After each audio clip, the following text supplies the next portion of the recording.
The champagne glasses clinked, a delicate chime echoing in the sun-drenched ballroom. My mother, radiant in ivory lace, held my father's hands, her eyes shining with 40 years of love. The air smelled of white roses and possibility. This was their vow renewal, their affirmation that some things, real things, last. I stood off to the side, my hand linked through Mark's arm, a quiet smile on my face. He squeezed my hand, a familiar gesture, solid and warm. The room was a blur of happy faces, faces I'd known my whole life, family, friends, pillars of my parents' world. The officiant spoke, his voice gentle, recounting their journey, the ups, the downs, the unwavering commitment. A lump formed in my throat, the good kind, the kind that comes with witnessing enduring love. This was everything. Everything I believed in. Everything I thought I had. Mark cleared his throat beside me. It was a small sound, easily lost in the murmur of the crowd, the soft music. I glanced up at him, expecting a shared smile, a quiet comment about how lovely Mom looked. But his face was different. Tense. His jaw tight. He wasn't looking at my parents. He was looking out at the assembled guests, his gaze sweeping over them with a strange, almost predatory intensity. The solid warmth of his hand felt cold, alien. My smile faltered. What was happening? The officiant paused, a natural beat in his rhythm. Mark didn't wait for a new sentence to begin. He stepped forward, gently but firmly disengaging his hand from mine. The crowd shifted, eyes turning towards the slight movement. He was tall, commanding attention even when he wasn't trying. Today he was trying. Every line of his body screamed announcement. "Excuse me," he said, his voice cutting through the ambient noise, amplified slightly by the microphone the officiant had just used. It wasn't a question. It was a demand for silence. A hush fell over the room, expectant. People smiled, thinking he was going to make a toast, offer well wishes to my parents. I stood frozen, a prickle of unease tracing its way up my spine. Something was wrong, terribly wrong. His eyes met mine for a fraction of a second, and in them, I saw nothing I recognized. No warmth, no shared life, just calculation. Cold, hard calculation. He turned back to the silent crowd, a slow, deliberate process. He took a deep breath, his chest expanding under the crisp fabric of his suit. My heart started to pound, a frantic bird trapped in my ribs. What could he possibly have to say that required this kind of theater, this interruption of my parents' moment? Then he spoke. His voice was clear, projected, carrying to the furthest corners of the room. It was a voice I knew intimately, a voice that had whispered promises in the dark, laughed with me until the sun came up, told me he loved me 1,000 times. But the words were ice. "I regret to inform you all," he began, and the phrase itself landed like a stone in a still pond, shattering the peace, that despite this beautiful celebration of enduring commitment, mine is coming to an end. He paused, letting the words hang in the air, heavy and suffocating. Every eye in the room was on him. Then, slowly, sickeningly, they started to turn towards me. My name wasn't needed. He was standing next to me. We were a unit. Had been. He continued, his voice unwavering, even gaining a cruel edge of finality. "Earlier today, I informed my wife that I am leaving her. We are splitting up." The world stopped. The light seemed to dim. The air was sucked out of the room. There was a collective gasp, a ripple of shock that spread through the crowd like a physical wave. My mother cried out a small, choked sound of pure pain. My father reached for her, his face crumbling. And I couldn't move. couldn't speak, couldn't breathe. The words didn't make sense. Earlier today, he hadn't said a word. We woke up together, had breakfast, Got dressed. He complimented my dress. He kissed me goodbye when I left for the florist this morning. Informed his wife. How? When? And here? Now? At my parents' vow renewal. He wasn't finished. He seemed to relish the stunned silence, the wide eyes, the open mouths. I wanted to make this public now, he said, his voice hard, so there's no confusion. No rumors. This is over. He didn't look at me as he said it. He looked at the crowd, at them. As if I wasn't even there. As if I was just a detail in his performance. A footnote to his grand announcement. Humiliation, hot and searing, rushed through me, momentarily eclipsing the shock and the pain. How dare he? How dare he do this here? Now? Ruin this moment for my parents? For everyone? For me? In front of everyone we knew? This wasn't just leaving. This was an execution. A public, brutal execution of our marriage.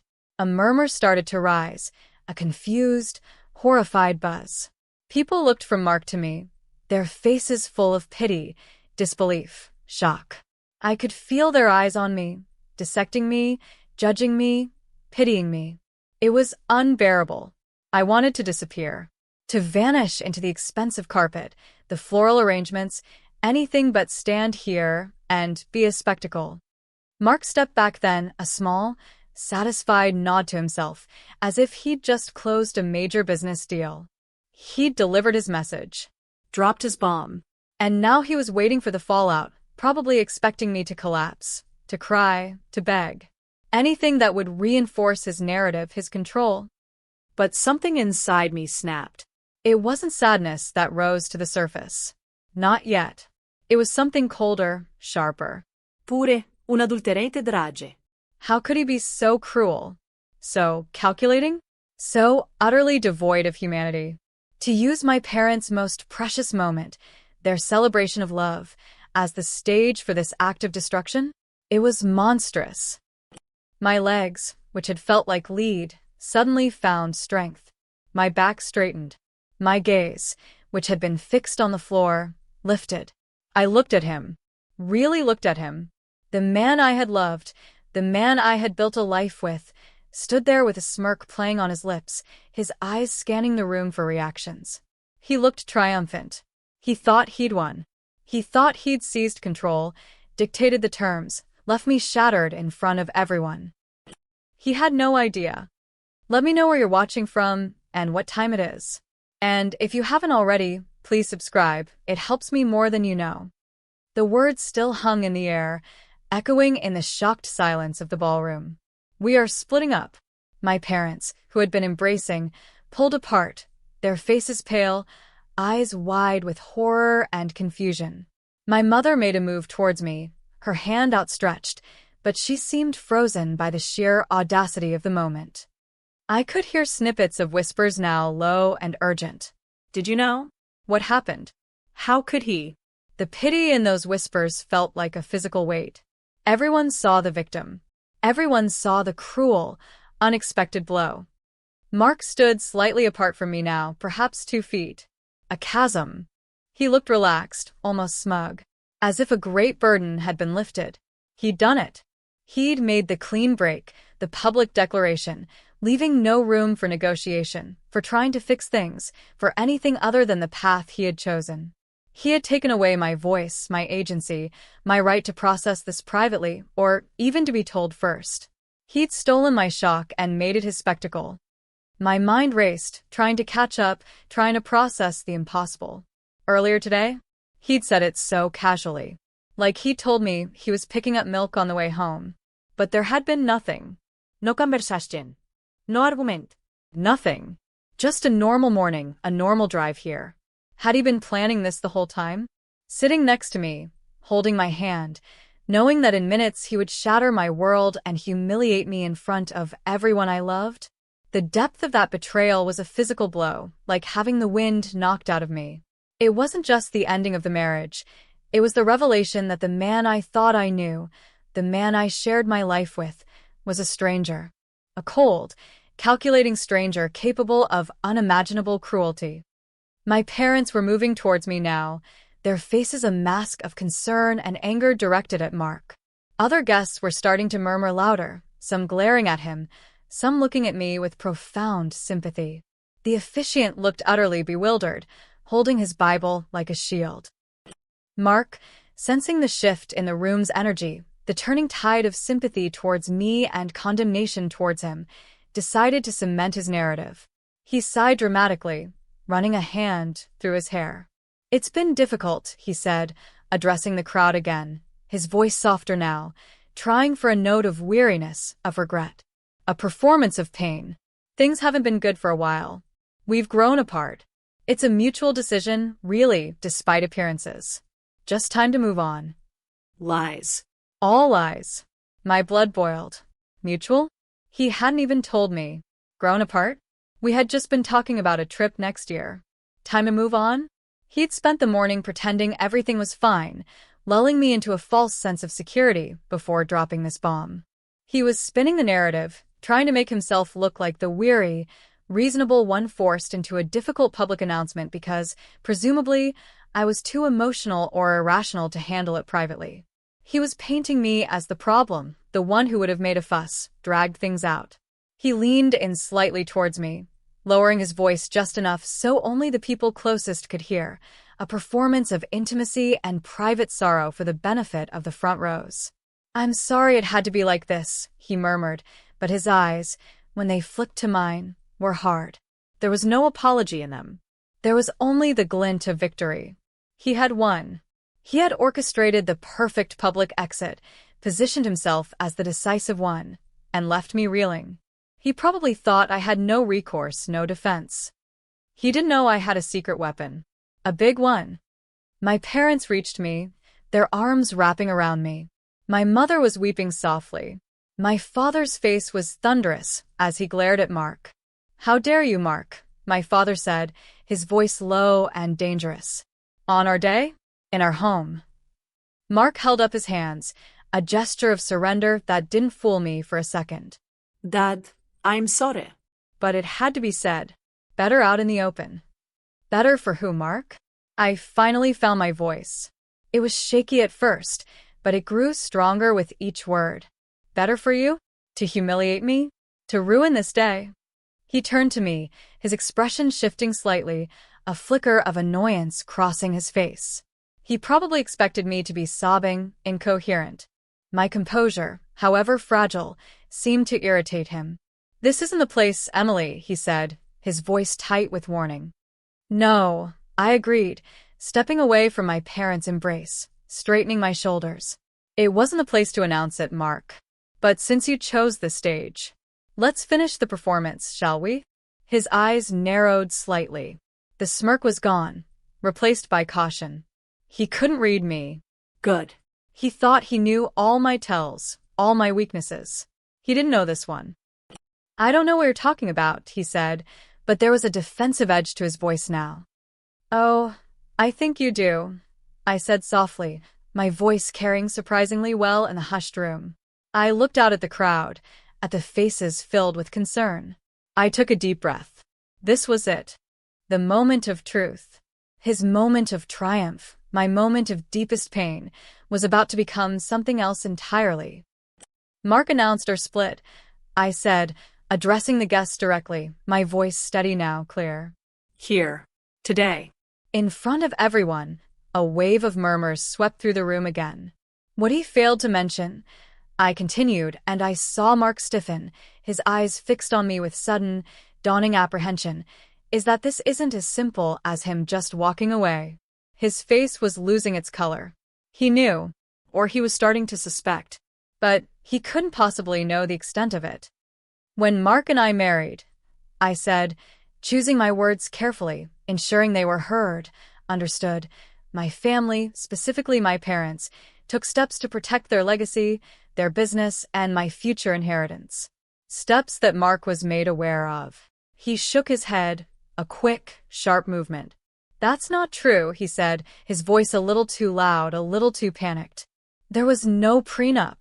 She didn't believe in them." He turned back to the crowd, trying to regain their sympathy, his footing. "She always said they were signs of distrust, of expecting failure. There's no agreement." He sounded so confident, so certain. Because he thought he knew. He thought my general philosophy about prenups meant I hadn't taken specific, ironclad steps related to my family's assets, which were substantial and the source of his sudden interest in moving on. He had underestimated me. He had underestimated my parents. I let him speak, let him dig his own grave. He was confirming his own ignorance, his own arrogance. "No, Mark," I said gently, my voice cutting through his blustering. "There wasn't a traditional prenup between us regarding our shared assets. Because, as you correctly pointed out, I believed in trust, in building a life together without expecting its failure." I paused, letting that sink in, highlighting his betrayal of that trust. "However," I continued, and I saw his eyes widen, a flicker of genuine fear appearing for the first time, "there was an agreement. A very specific, very binding agreement put in place by my family before the marriage, concerning the protection of their wealth and its future distribution to me." This was the key. He had assumed that my lack of insistence on a personal prenup meant I was unprotected, an easy target. He didn't realize the protection wasn't just for me, but for my family's multi-generational hard work, and that they had insisted on terms that bypassed my naive trust in him. "This agreement stipulated," I said, and I could see his mind racing, trying to recall any document he might have skimmed, signed without reading carefully, that in the event of a separation or divorce, announced publicly or privately, the terms would be immediately enforced. He was shaking his head again, slower this time, processing the implications. "Enforced? What terms?" "This is nonsense." "Not nonsense, Mark," my father said, stepping forward, his arms still protectively around my mother. His lawyer, a stern woman named Ms. Albright, who had been standing discreetly near the back, began walking purposefully down the aisle.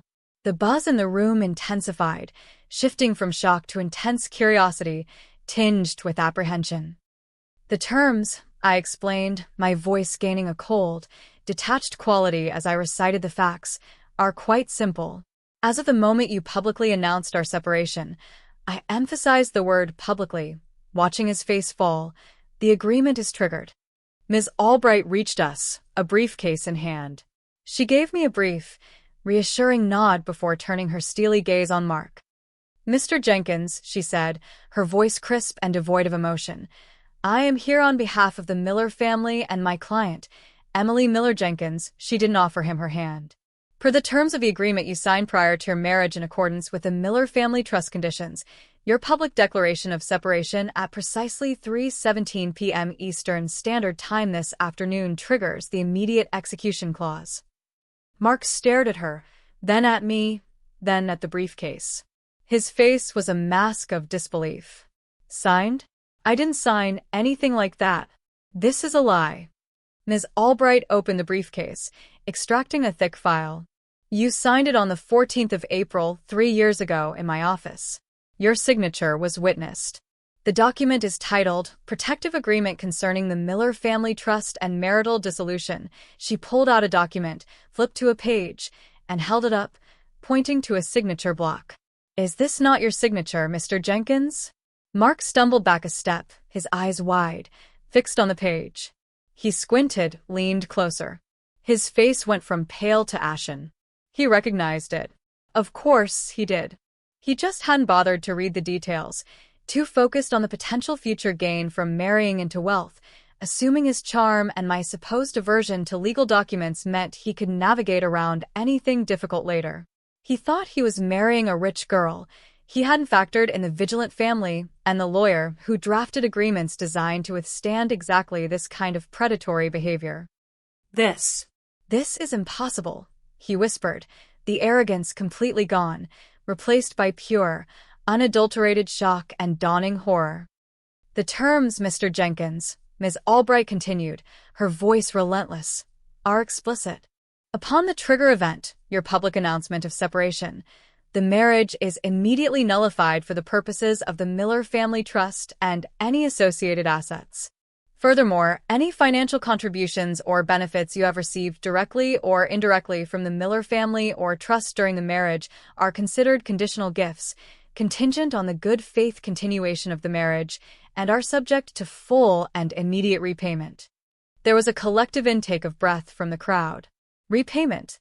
"Specifically," Ms. Albright stated, her voice now ringing with authority in the silent room, "this includes the seed money provided for your business venture, the funds for the purchase and renovation of your properties, and the substantial allowance deposited into your personal accounts over the past 3 years.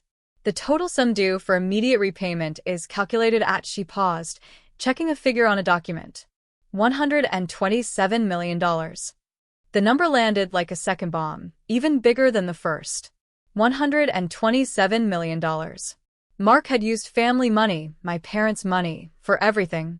He had started his business with it, bought their lavish house with it, funded their lifestyle. He had treated it as his own, as if it was an entitlement that came with marrying me. And he was about to lose all of it and then some. His face was a study in perfect, shattering disbelief. His jaw literally dropped open. His eyes darted around the room, wild, panicked. He looked like a cornered animal.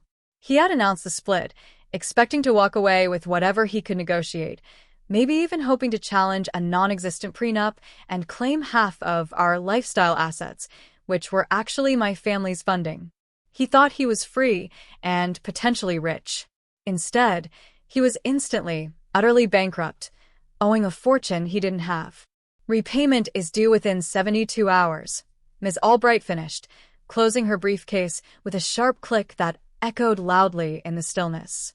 Failure to comply will result in immediate legal action, including the forced liquidation of all assets acquired with these funds and pursuit of any shortfall. Mark stumbled back further, bumping into a waiter carrying a tray of champagne flutes.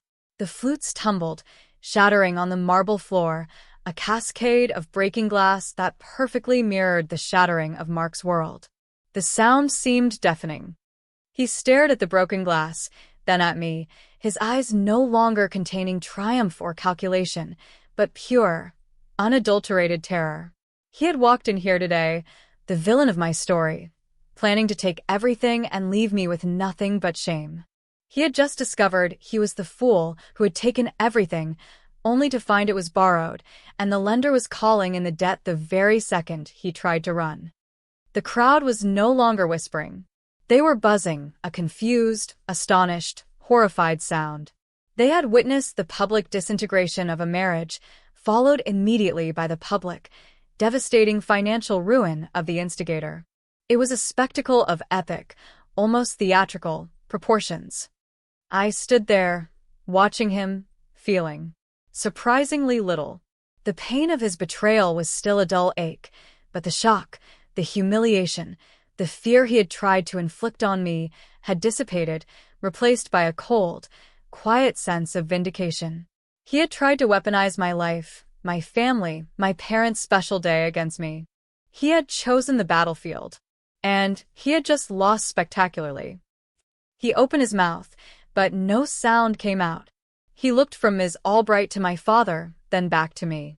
The man who had minutes ago stood tall and confident, declaring the end of our marriage with a smug smirk, was now trembling, his face contorted in disbelief and fear. He had frozen completely. The air was thick with a shock, his public dismantling. He had blindsided me, and in return, he had been utterly, irrevocably blindsided. And the prenup, the one he was certain didn't exist in a way that could harm him, wasn't just enforced. It was a trap sprung, triggered by his own hand. He finally managed a strangled sound, something between a gasp and a sob. Emily, you knew. His question hung in the air. You knew? Of course I knew. Not the exact sum, perhaps, or the immediate enforcement clause details, but I knew the agreement existed. My parents had insisted on it, worried about my somewhat naive trust in people, especially charming ones like Mark who seemed more interested in potential than proven success. I hadn't thought it would ever matter. I had trusted him. But my parents, pragmatic and protective, had not. And I had signed my part, agreeing to the terms regarding my future inheritance, understanding it was about protecting their legacy. The fact that he had signed something similar, acknowledging the conditional nature of any funds received, was something Ms. Albright had handled directly with him before the wedding. He'd obviously signed without reading the fine print, or assuming it was standard paperwork he could ignore later. His arrogance was his undoing. I didn't answer his question directly. I didn't need to. My calm demeanor, the presence of the lawyer, my father's stern face, It all screamed that this wasn't a surprise to my side. It was a perfectly timed, devastating countermove. He thought he was dropping a bomb. He'd actually stepped on a landmine he himself had helped bury. He looked around the room again, at the faces staring back at him, a mixture of shock, pity, and schadenfreude. His public performance had backfired in the most spectacular way imaginable. He had sought to control the narrative of our breakup, to make it clean and beneficial for him, enacted on a stage of my choosing. He had succeeded only in orchestrating his own public downfall. He turned and stumbled away from the center of the room, pushing past guests who parted for him as if he carried a disease. He didn't look back. The only sound was his hurried footsteps, receding down the hall, echoing the frantic beat of a heart about to face ruin. The silence returned, different this time. Not shocked and tense, but heavy with the weight of what had just occurred. My parents hugged me tighter. My mother's tears now seemed to be of relief, not just sorrow. My father just held me, solid and silent. Ms. Albright packed up her documents with quiet efficiency. She had done her job. The agreement was triggered. The clock was ticking on Mark's repayment.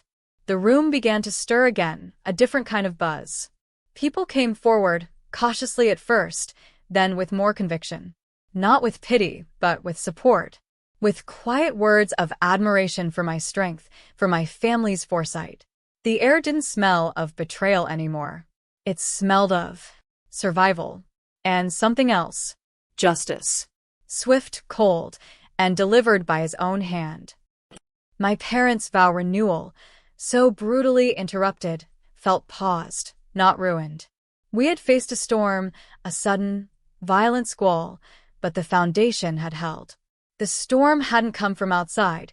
It had been brewing within my own home, within the man I married. But the house, the real house, the one built on family and foresight, had weathered the blast.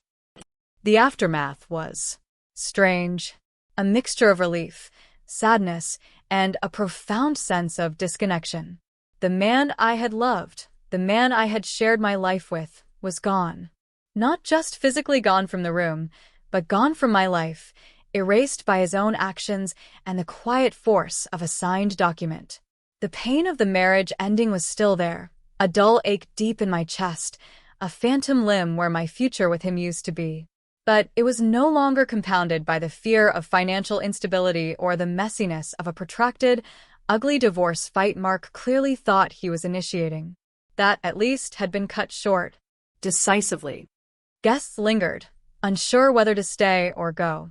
My parents, bless them, after a few moments of stunned recovery, decided the answer was to continue. This was their day. They would not let Mark's cruelty steal it entirely. The officiant, recovering his composure, cleared his throat and asked if we should proceed. My mother, wiping her eyes, nodded fiercely. Yes, she said, her voice firm. We proceed. And so, amidst the lingering tension and the quiet whispers about the dramatic exit, my parents finished renewing their vows. It was surreal. The vows of enduring love echoing in a space where just minutes before, a marriage had been publicly, brutally declared dead. But in a strange way, it felt even more poignant, more powerful. Their commitment stood in stark contrast to the fragility, the deceit, the transactional nature of the bond Mark had clearly believed in. As they exchanged rings again, promising forever, I watched them, and a different kind of tear came to my eyes.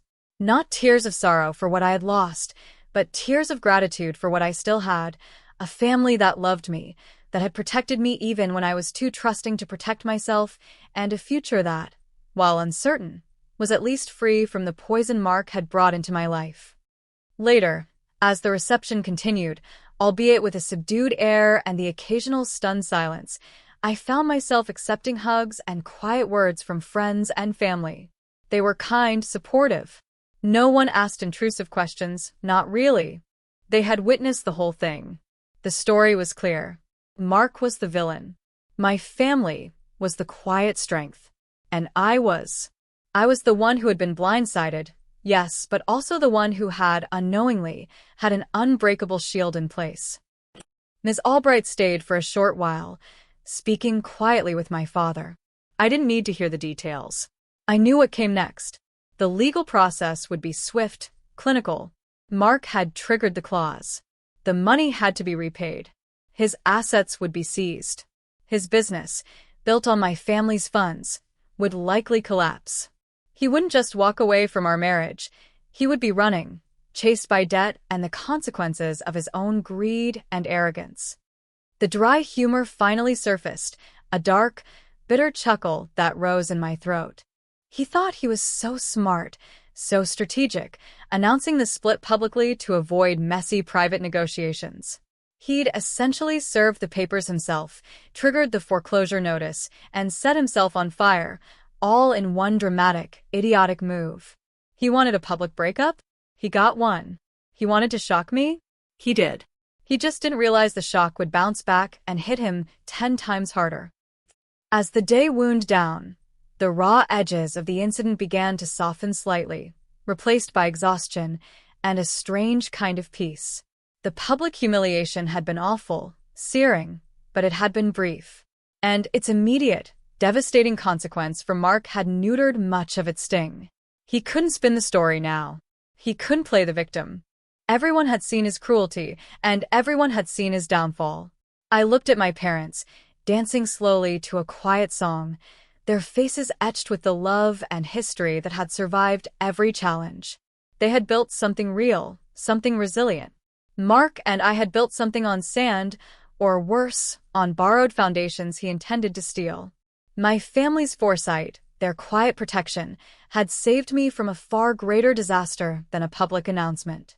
They had saved me from being financially and emotionally gutted by a man who saw me and them purely as a means to an end.